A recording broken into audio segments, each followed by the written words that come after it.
Pak Hans dan teman-teman, kami dari kelompok 2 ingin membahas mengenai Analyzing Financial Performance Report. Saya Berita Giovanna dengan NIM 019. Saya Helena Hanifisma dengan NIM 004. Saya Monica Putri Arsendia dengan NIM 046. Saya dengan Cornelia Sylvia Agatha dengan NIM 015. Calculating variance atau menghitung variance. Fokus dalam penghitungan variance adalah membandingkan kinerja aktual dan anggaran yang telah ditetapkan.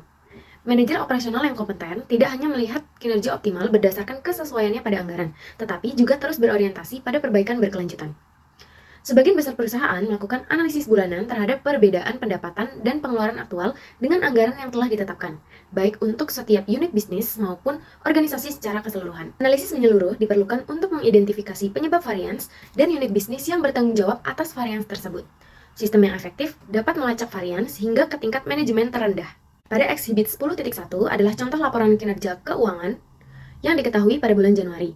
Pada laporan ini terdapat 3 kolom, yaitu yang pertama itu ada actual yang menunjukkan angka keuangan yang benar-benar dicapai dalam bulan tersebut.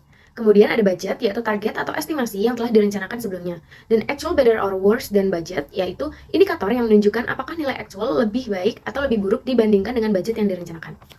Nah, yang pertama itu ada sales, di mana memiliki nilai aktual sebesar $875, sedangkan budget atau anggarannya sebesar $600, yang mana ini memiliki selisih positif atau nilai actual lebih tinggi. Ini menunjukkan adanya tingkat penjualan yang sangat baik karena melebihi tingkat budget atau anggarannya. Kemudian yang kedua itu ada variable cost of sales, di mana nilai aktualnya itu sebesar $583 dan budget sebesar $370, yang menunjukkan adanya selisih negatif karena biaya yang dianggarkan lebih kecil dari biaya aktual yang dikeluarkan.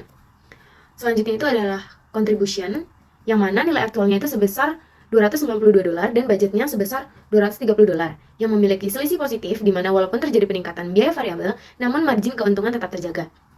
Nah, yang selanjutnya itu ada fixed overhead, di mana memiliki nilai yang sama atau tetap antara actual dan budget yang masing-masing sebesar $75. Kemudian gross profit memiliki nilai actual sebesar $217 dan budget sebesar $155, yang memiliki selisih positif sebesar $62, yang mana ini menunjukkan bahwa gross profit lebih baik dari yang diperkirakan.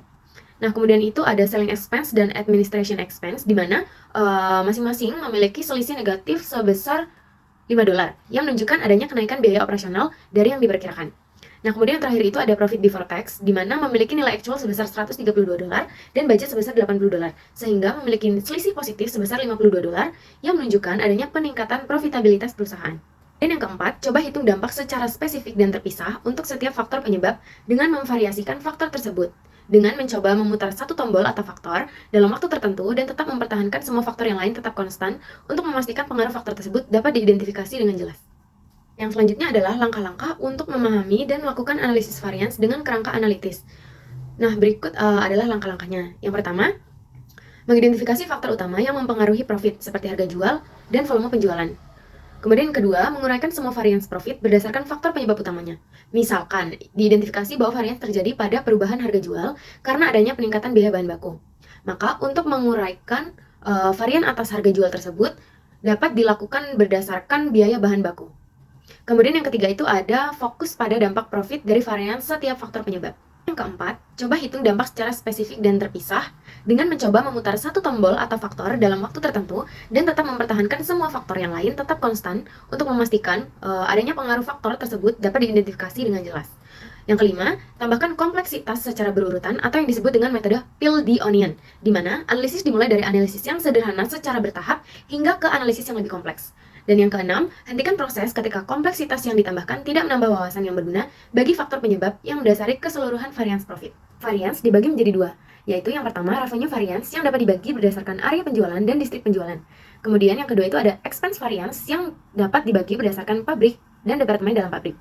Revenue variance sendiri dibagi menjadi 5. Yang pertama itu ada selling price variance, yang kedua ada mix and volume variance, 3 mix variance, 4 volume variance, dan yang kelima ada market penetration and industry volume. Pada Exhibit 10.3, ini menjelaskan rincian anggaran atau budget bulan Januari atas beberapa produk yang berbeda, yaitu di sini ada produk A, B, dan C, yang masing-masing memiliki volume penjualan sebesar sebanyak 100 unit. Nah, pada bagian sales, harga jual produk A per unit adalah $1, sehingga total salesnya adalah $100, didapatkan dari $1 dikalikan dengan 100 unit. Kemudian untuk produk B, harga jual per unitnya itu adalah $2, sehingga total salesnya adalah $200. Dan untuk produk C, harga jual produk per unit sebesar $3 sehingga total salesnya adalah $300. Maka total budget sales untuk semua produk sebesar $600. Yang selanjutnya adalah standar variable cost yang terdiri dari material, labor, dan variable overhead. Nah, untuk material sendiri, untuk produk A itu per unit sebesar $0,50 sehingga total materialnya itu adalah $50. Kemudian untuk produk B, per unitnya itu ada $0,70 sehingga totalnya itu ada $70. Kemudian untuk produk C sebesar $1,50 sehingga totalnya itu ada $150. Kemudian total budget untuk material semua produk adalah sebesar $270.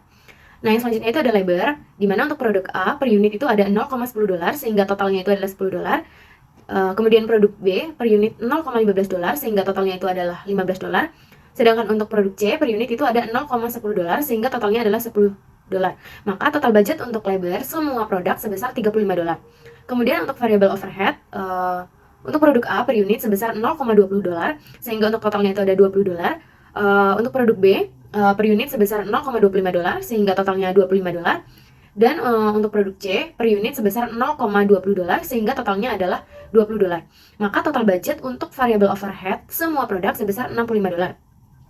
Nah, jika dijumlahkan total variable cost itu sebesar $370 untuk semua produk.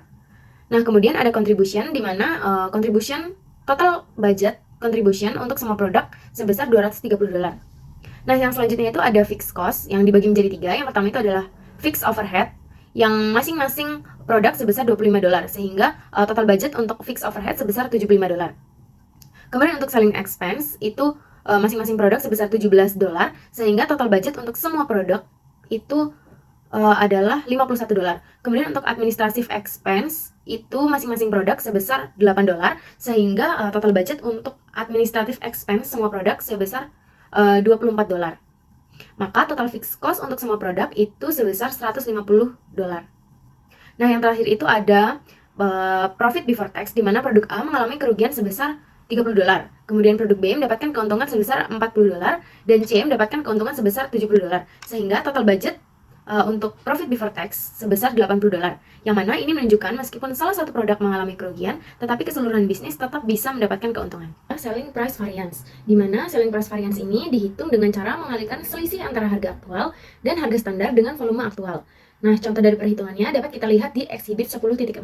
Exhibit 10.4 yang mana ini menunjukkan varians harga jual pada bulan Januari yang membandingkan harga jual aktual dengan harga jual yang dianggarkan terhadap 3 produk yang berbeda, yaitu ada produk A, B, dan C. Nah, yang pertama itu adalah aktual volume, di mana dalam satuan unit diketahui produk A sejumlah 100 unit, produk B sebesar sejumlah 20 unit, dan produk C sejumlah 150 unit. Kemudian actual price per unit atau harga jual aktual per unit untuk produk A itu sebesar $0,90, untuk produk B sebesar $2,05, dan produk C sebesar $2,50.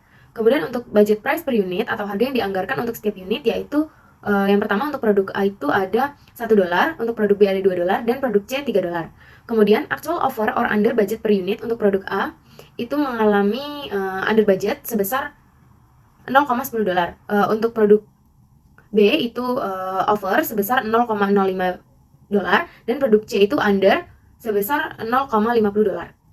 Sehingga favorable or unfavorable price variance untuk produk A itu ada $10 unfavorable atau tidak menguntungkan, produk B favorable sebesar $10, dan produk C unfavorable sebesar $75. Maka secara total perusahaan mengalami kerugian sebesar $75 akibat varians harga, sehingga perlu dilakukan evaluasi harga dan pasar. Selanjutnya ada mix and volume variance. Mix variance sendiri terjadi karena adanya penjualan produk dan proporsi yang berbeda dari yang dianggarkan. Sedangkan volume variance terjadi karena penjualan unit lebih banyak dari yang dianggarkan. Nah, untuk menghitung mix and volume variance adalah volume aktual dikurangi dengan perkalian antara total volume penjualan aktual dikalikan dengan proporsi yang dianggarkan. Kemudian, hasil dari pengurangan tersebut dikalikan dengan kontribusi unit yang dianggarkan. Nah, untuk contoh perhitungannya itu dapat kita simak pada Exhibit 10.5. Exhibit 10.5 ini adalah penghitungan sales mix and volume variance, di mana penghitungan ini dilakukan dengan membandingkan volume penjualan aktual dengan volume yang dianggarkan, serta menghitung variance volume berdasarkan kontribusi per unit. Nah, diketahui di sini terdapat 3 produk yang berbeda. Yang pertama itu ada produk A yang memiliki volume aktual sejumlah 100 unit dan volume yang dianggarkan sejumlah 100 unit. Yang mana ini tidak terdapat perbedaan antara jumlah aktual dan jumlah yang dianggarkan. Kemudian yang kedua ada produk B, memiliki volume aktual sejumlah 200 unit dan volume yang dianggarkan sejumlah 100 unit, sehingga terdapat perbedaan volume sejumlah 100 unit atau mengalami peningkatan pada volume penjualannya. Nah, diketahui pada exhibit 10.3 sebelumnya, unit contribution untuk produk B ini sebesar $0,90, sehingga variance diketahui didapatkan sebesar $90. Nah, ini didapatkan dari selisih volume aktual dan volume yang dianggarkan dikalikan dengan unit contribution. Kemudian yang ketiga, untuk produk C, ini memiliki volume aktual sejumlah 150 unit dan volume yang dianggarkan sejumlah 100 unit. Maka terdapat perbedaan volume sejumlah 50 unit, yang mana sama dengan produk B, produk C ini mengalami peningkatan pada volume penjualannya. Diketahui juga pada exhibit 10.3 bahwa unit contribution untuk produk C ini sebesar $1,20. Maka didapatkan variance sebesar $60. Ini didapatkan dari selisih volume aktual dan volume yang dianggarkan dikalikan dengan unit contribution. Sehingga dapat kita ketahui bahwa variance volume total menguntungkan sebesar $150, yang berarti strategi penjualan lebih baik dari yang dianggarkan. Selanjutnya adalah mix variance, di mana mix variance adalah selisih dalam laba kontribusi yang terjadi karena komposisi penjualan aktual dari berbagai produk berbeda dari yang diasumsikan dalam anggaran. Mix variance ini terjadi karena penjualan produk dengan proporsi yang berbeda dari yang diasumsikan dalam anggaran. Lalu untuk rumusnya sendiri, mix variance meliputi actual volume of sales dikurangi dengan total actual volume of sales dikali dengan budget proportion dikali dengan budget unit contribution. Untuk perhitungan mix variance ini ditunjukkan pada gambar 10.6 atau exhibit 10.6. Untuk penghitungan produk A, yang pertama ada budget proportion. Budget proportion ini meliputi angka 1/3 karena total 3 produk diasumsikan dengan proporsi yang merata. Lalu ada budget mix at actual volume, di mana 150 ini dihasilkan dari 1/3 dikali dengan 450. Lalu untuk actual sales atau volume anggaran ini berjumlah 100. Lalu ada difference atau selisih volume, ini dihasilkan dari 150 budget mix actual volume dikurang dengan actual sales yang meliputi 150 dikurang 100 dan menghasilkan 50. Untuk unit contribution produk A ini meliputi $0,20.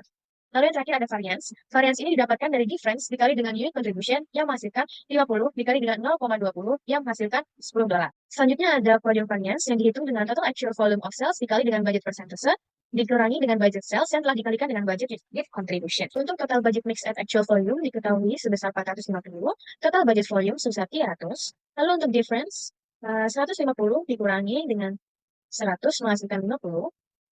Lalu untuk unit contribution-nya $0,20 dan untuk volume variance-nya sebesar $10.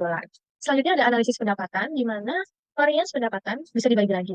Seperti yang telah dijelaskan sebelumnya pada exhibit 10.4, 10.5, 10.6, dan 10.7. Pada exhibit 10.7, ini memberikan informasi yang diperlukan untuk mengklasifikasikan berdasarkan produk. Lalu untuk klasifikasi tersebut akan ditunjukkan pada exhibit 10.8. Lalu selanjutnya ada penetrasi pasar dan volume industri, di mana salah satu perluasan dari analisis pendapatan adalah misalkan varians campuran dan volume ke dalam jumlah yang disebabkan oleh perbedaan pangsa pasar dan jumlah yang disebabkan oleh perbedaan volume industri. Prinsipnya adalah manajer unit bisnis bertanggung jawab atas pangsa pasar, tetapi mereka tidak bertanggung jawab atas volume industri karena hal tersebut sebagian besar dipengaruhi oleh negara ekonomi. Market share variance sama dengan actual sales dikurangi dengan industry volume, lalu dikalikan dengan budget market penetration, dikali dengan budget unit contribution. Varians pangsa pasar ditemukan untuk setiap produk secara terpisah, dan varian totalnya adalah jumlah aljabar. Penghitungan yang ditunjukkan pada bagian C ini menunjukkan bahwa $104.000 dari yang menguntungkan pada varian campuran dan volume sebesar $150.000 disebabkan oleh fakta bahwa penetrasi pasar lebih baik daripada anggaran. Sisanya sebesar $46.000 disebabkan oleh fakta bahwa volume dolar industri aktual lebih tinggi daripada jumlah yang diasumsikan dalam anggaran. Varians volume industri sebesar $46.000 dapat dihitung untuk setiap produk sebagai berikut. Industri volume variance sama dengan actual industry volume dikurang dengan budget industry volume, lalu dikalikan dengan budget market penetration, dikali dengan budget unit contribution. Lalu selanjutnya adalah fixed cost variance, atau variance biaya tetap untuk bulan Januari. Hal ini meliputi expense variance yang terdapat fixed cost, yang merupakan selisih antara biaya tetap aktual dan biaya tetap yang dianggarkan perolehannya hanya dengan pengurangan, karena biaya-biaya ini tidak dipengaruhi oleh volume penjualan atau volume produksi. Lalu yang kedua ada variable cost, di mana biaya variabel adalah biaya yang berubah secara langsung dan proporsional terhadap volume. Biaya produksi variabel yang dianggarkan harus disesuaikan dengan volume produksi aktual. Asumsikan bahwa produksi bulan Januari adalah sebagai berikut. Untuk produk A, 150.000 unit, untuk produk B, 120.000 unit, untuk produk C, 200.000 unit. Asumsikan juga bahwa biaya manufaktur variabel yang dikeluarkan pada bulan Januari adalah $470.000 untuk bahan baku, $65.000 untuk tenaga kerja, dan $90.000 untuk overhead manufaktur variabel. Pada exhibit 10.10 terdapat actual atau realisasi yang merupakan biaya yang benar-benar terjadi, lalu ada budget atau anggaran yang merupakan biaya yang dianggarkan sebelumnya.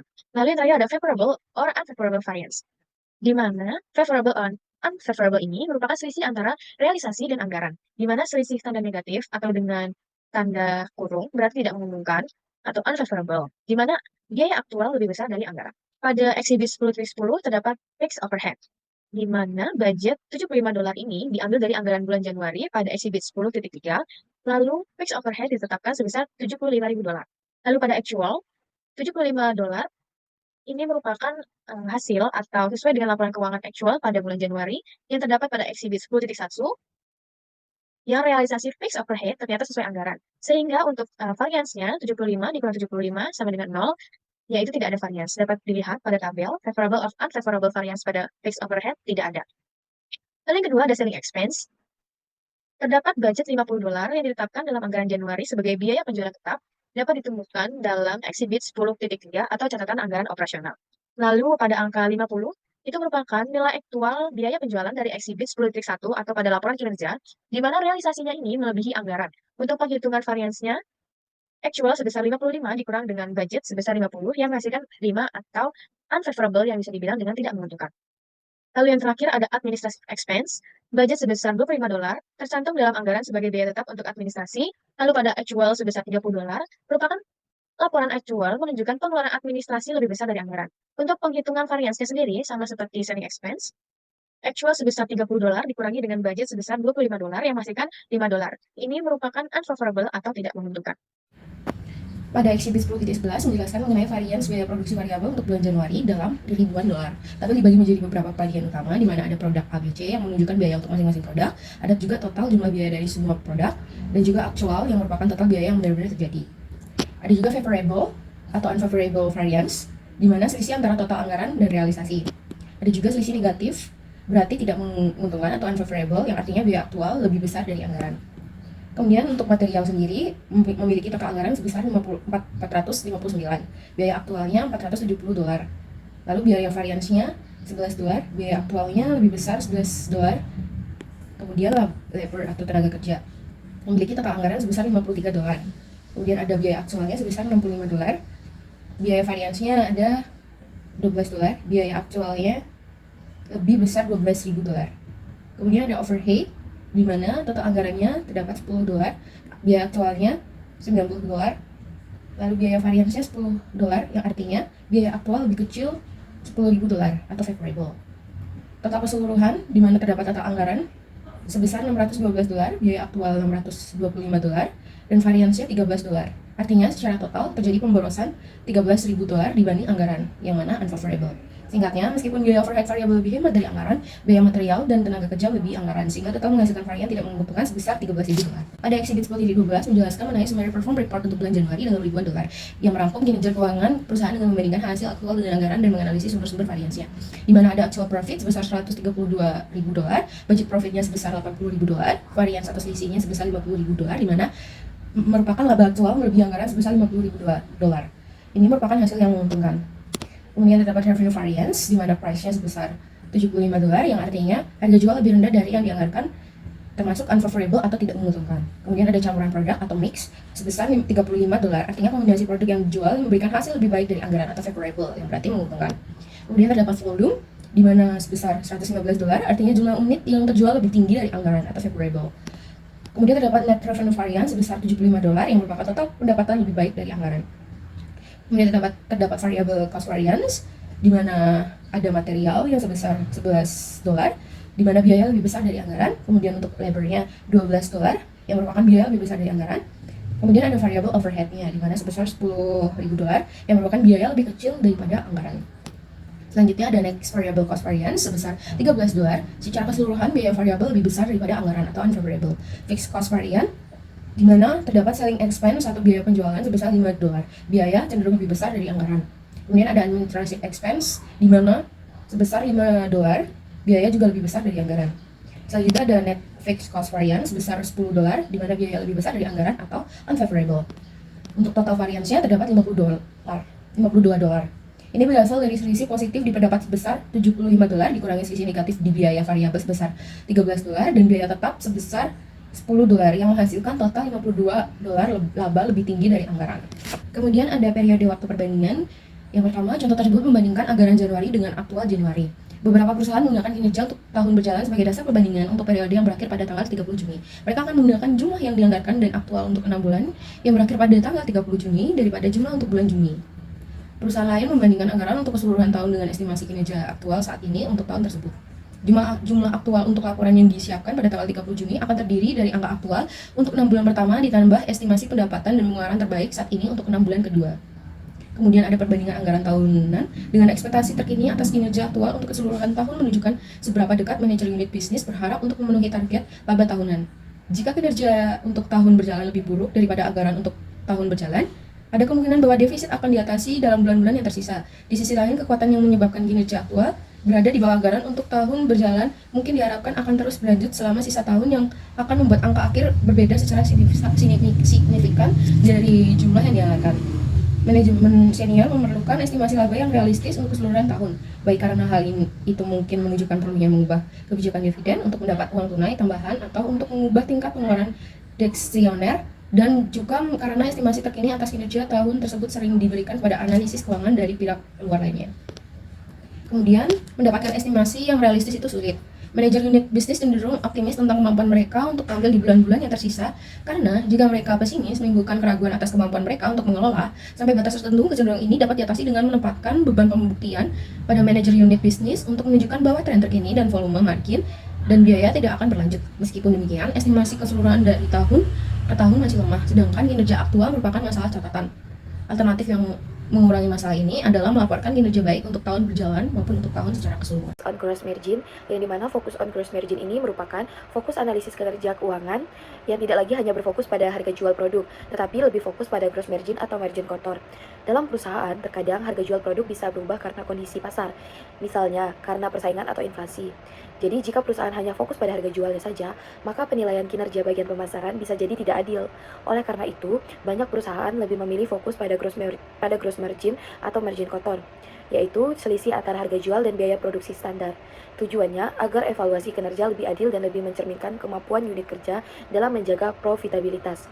Misalnya, sebuah perusahaan elektronik menjual sebuah produk dengan harga standar 1 juta dan biaya produksi standarnya 700.000, maka margin kotornya adalah 300.000. Tetapi karena adanya tekanan pasar, harga jual harus diturunkan menjadi 950.000.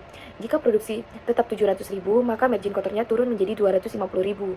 Jika perusahaan hanya melihat harga jual, bisa jadi manajer pemasaran dianggap gagal karena tidak mencapai target harga. Tapi, jika fokus pada margin kotor, maka manajemen bisa melihat bahwa meskipun harga jual turun, margin kotor masih cukup sehat dan manajer pemasaran berhasil menjaga profit yang wajar. Dengan begitu, perusahaan bisa mengambil keputusan yang lebih bijak. Apakah penurunan ini masih bisa diterima atau perlu dilakukan efisiensi di produksi agar margin tetap stabil meskipun harga jualnya turun? Selanjutnya, standar evaluasi. Yang dimana standar evaluasi ini menjelaskan bagaimana cara perusahaan menilai kinerja para manajemen atau unit bisnis dengan membandingkan harga aktual atau harga yang benar-benar terjadi dengan standar tertentu yang sudah ditetapkan sebelumnya. Dalam sistem pengendalian manajemen, ada 3 jenis standar yang biasa digunakan untuk mengevaluasi kinerja. Yang pertama itu ada standar anggaran, yang dimana standar yang paling umum digunakan. Standar ini sudah direncanakan sebelumnya dan biasanya disusun dengan cermat melalui proses koordinasi antar bagian. Standar ini dianggap paling ideal karena bisa dijadikan tolak ukur yang jelas dan relevan untuk menilai apakah kinerja seseorang atau sebuah unit sudah sesuai dengan harapan atau belum. Yang kedua ada standar historis. Standar historis itu adalah standar yang dimana dia memperbandingkan dengan data periode sebelumnya. Misalnya, hasil bulan ini dibandingkan dengan bulan lalu atau bulan yang sama di tahun sebelumnya. Standar ini juga bisa berguna, tetapi standar ini mempunyai kelemahan. Semisalnya, kondisi di masa lalu tidak memungkinkan dan sudah tidak relevan lagi karena pasar teknologi atau strategi perusahaan telah berubah. Jadi hasil dari masa lalu sebelumnya itu belum tentu bisa dijadikan ukuran kinerja yang benar. Yang ketiga ada standar eksternal. Standar eksternal ini adalah perbandingan dengan kinerja perusahaan lain, seperti pesaingan di industri yang sama.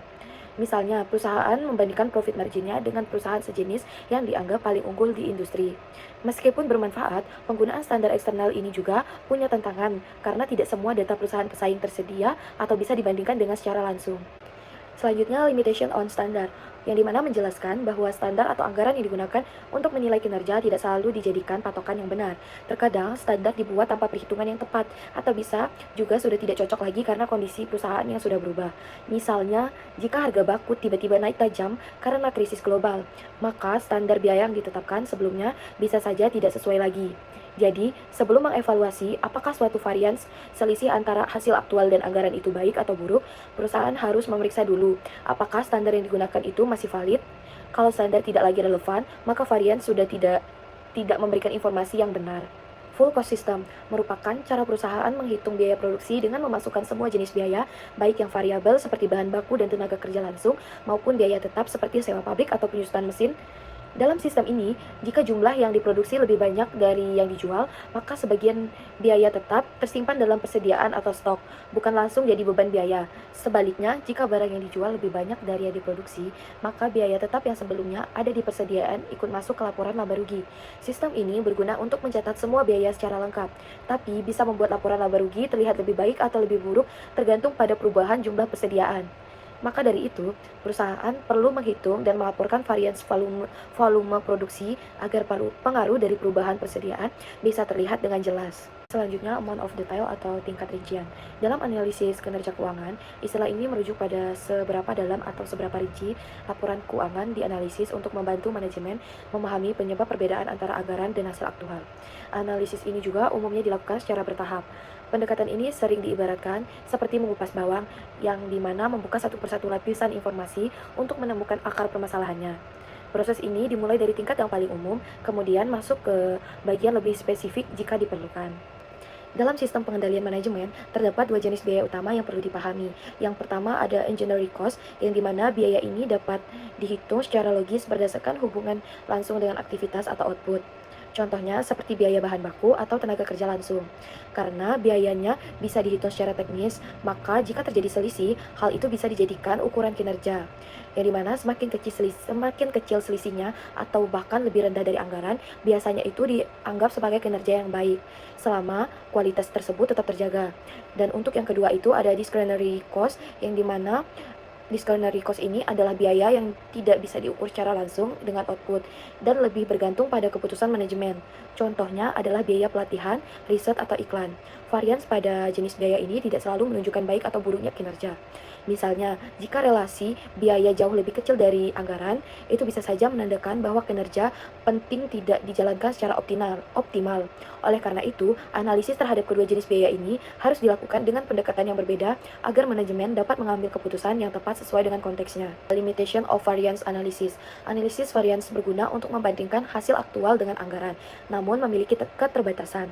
Yang pertama itu, adanya analisis ini hanya menunjukkan perbedaan tanpa menjelaskan penyebab atau tindakan yang diambil. Kedua, sulit menentukan apakah varians tersebut signifikan. Penilaian biasanya mengandalkan pengalaman manajer karena metode statistik jarang relevan di tingkat unit bisnis. Yang ketiga, ada laporan yang terlalu umum dapat menutupi masalah di bagian tertentu karena varians positif dan negatif bisa saling mengimbangi. Manajer tingkat atas juga sangat bergantung pada penjelasan dari bawahan. Dan untuk yang paling terakhir itu, analisis varians hanya menunjukkan masa lalu, tidak mencerminkan dampak jangka panjang atau aspek non-keuangan seperti semangat kerja. Manajemen action. Jadi manajemen action ini adalah satu prinsip utama dalam menganalisis laporan keuangan yang formal. Contohnya laporan laba rugi bulanan yang seharusnya tidak memberikan kejutan besar karena informasi penting idealnya sudah disampaikan secara informal sebelumnya. Laporan formal berfungsi untuk mengonfirmasi informasi tersebut, memberi data yang akurat, dan mendorong manajer mengambil tindakan korektif secara mandiri. Biasanya laporan ini diikuti diskusi antara manajer unit bisnis dan atasan untuk menjelaskan varians, tindakan korektif, dan waktunya. Penjelasan bisa subjektif, sehingga atasan menilainya berdasarkan pengalaman. Laporan hanya berguna jika menghasilkan tindakan nyata, baik berupa pujian, saran, atau koreksi, meskipun tidak selalu diperlukan setiap bulannya.